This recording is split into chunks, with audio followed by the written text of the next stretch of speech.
बात करेंगे बांग्लादेश विजय की और उस पर हो रही राजनीति की भी। आज ही के दिन 93,000 पाकिस्तानी सैनिकों ने भारत के आगे सरेंडर कर दिया था। इसके बाद पूर्वी पाकिस्तान अलग हुआ और बांग्लादेश बना। सरेंडर वाली वो ऐतिहासिक तस्वीर आपने भी देखी होगी। तस्वीर उस वक्त ढाका में खींची गई थी।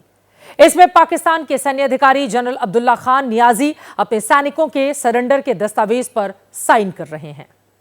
उनके बगल में भारतीय सेना के लेफ्टिनेंट जनरल जगजीत सिंह अरोड़ा बैठे हुए हैं। बाकी के भारतीय सेना के अधिकारी वहां पर मौजूद थे। यह तस्वीर अब तक भारतीय सेना के हेडक्वार्टर में थी, लेकिन अब उसकी जगह बदल दी गई है।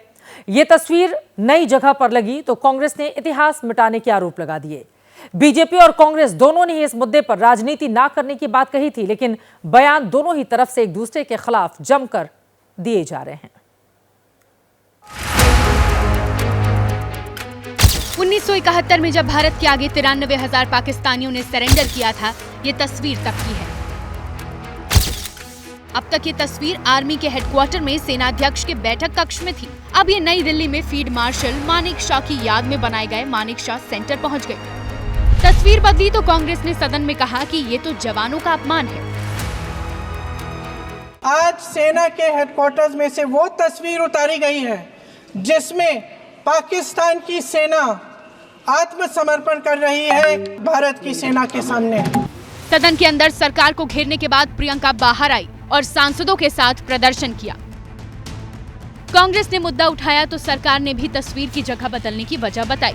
वो पेंटिंग मोस्ट बीफिटिंग प्लेस पर मानेकशॉ ऑडिटोरियम में पूरे सम्मान के साथ में स्थापित की गई है, ताकि वहां उसे और अधिक लोग जो है उसे देख करके उससे प्रेरणा प्राप्त कर सकें। जिस मानेक शॉ सेंटर में तस्वीर को शिफ्ट किया गया, वहां एबीपी न्यूज की टीम भी पहुंची। आज भी भारत ये कहता है कि 93,000 सैनिकों ने पूरी तरह से समर्पण कर दिया था और इसीलिए इस तस्वीर का इतना महत्व है। कांग्रेस मानती है कि तस्वीर बदलना सिर्फ बहाना है, उसके जरिए इतिहास को बदलने की कोशिश है। इतिहास आप मिटा नहीं सकते, इंदिरा गांधी जी का योगदान आप मिटा नहीं सकते, देश के जो जवानों का योगदान है वो मिटा नहीं सकते। बीजेपी का आरोप है कि 1971 की जंग में बात सिर्फ इंदिरा गांधी की होती है, जबकि उस दौर के रक्षा मंत्री जगजीवन राम को भुला दिया गया। और सबसे बड़ा जो योगदान रहा बाबू जगजीवन राम का, उस वक्त के रक्षा मंत्री जो थे, दलित वंचित शोषित समाज से आने वाले बाबू जगजीवन राम ने जो ये भूमिका निभाई थी, उनको इतिहास ने भुला दिया।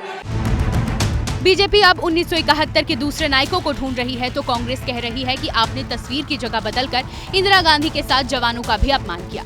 कांग्रेस तो अभी भी उस तस्वीर को सेना के हेडक्वार्टर में वापस लगाने की मांग कर रही है। 1971 वाली तस्वीर तो सेना के ऑफिस में बदल दी गई, लेकिन उसकी जगह जो नई तस्वीर लगाई गई वो भी अपने आप में बहुत कुछ कहती है। उस तस्वीर में धर्म भी है, विज्ञान भी, सेना का साहस भी है, युद्ध नीति भी। एक्सपर्ट मानते हैं कि उसमें चीन के लिए एक संदेश भी छिपा है।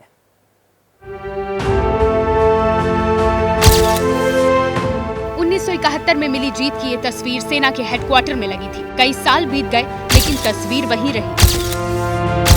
दूसरे देशों के सैन्य अधिकारी आते थे तो इसी तस्वीर के आगे फोटो खिंचाते थे। अभी दिसंबर महीने के शुरुआती दिनों तक ऐसा ही होता रहा, लेकिन 11 दिसंबर को सेना हेडक्वार्टर की उसी जगह पर एक फोटो डाली जिसमें दूसरी तस्वीर दिखी। कहा जा रहा है कि नई तस्वीर में सेना के अतीत का शौर्य नहीं, धर्म और भविष्य की रणभूमि है। तस्वीर में पैगोंग झील दिख रही है, साथ में सेना के टैंक है, अर्जुन का रथ भी है, चाणक्य भी खड़े हैं और गरुड़ भी उड़ रहे हैं।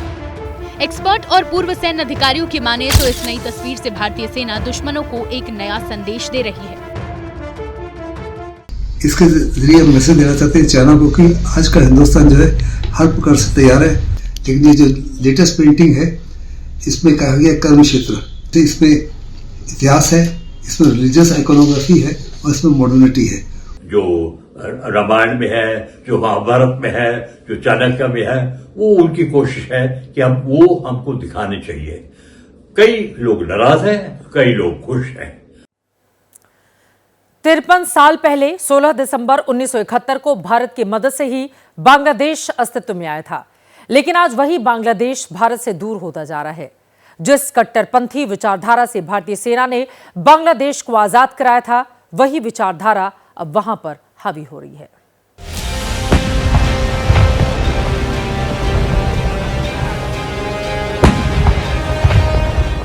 से गोले दागकर बांग्लादेश की सेना 53 साल पहले मिली अपनी आजादी का जश्न मना रही है।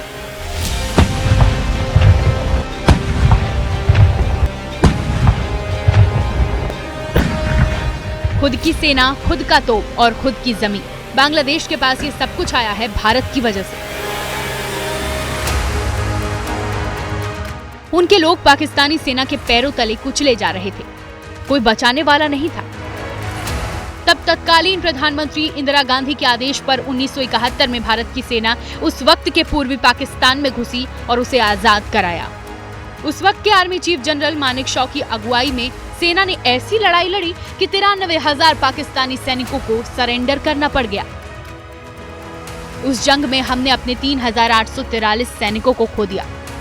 आज रक्षा मंत्री राजनाथ सिंह ने उन सभी सैनिकों को श्रद्धांजलि दी।